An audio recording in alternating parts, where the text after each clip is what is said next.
news ha, ayon kay Ogie Diaz sa binalita niya na nakusap niya daw yung ilang staff ng What's Wrong with Secretary Kim Tapos? Kim Chu.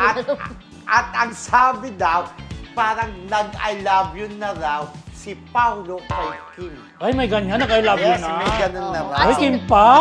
Diba? Ang siya, kinikilig din naman ng mga Kim Pao At dyan. nagkaroon ng subuan ng ensaymada. Ay, ganun. Masasabi nyo to. Kahit Oy. ang friendship, may something. Pag Pero ganun. yung mga nagko-comment sa atin, Ay, ayaw mga tumigil ay, sa atin, pala, naalala sakto. ko ha. Ay. Hoy, magsitigil kayo, anong bayad-bayad?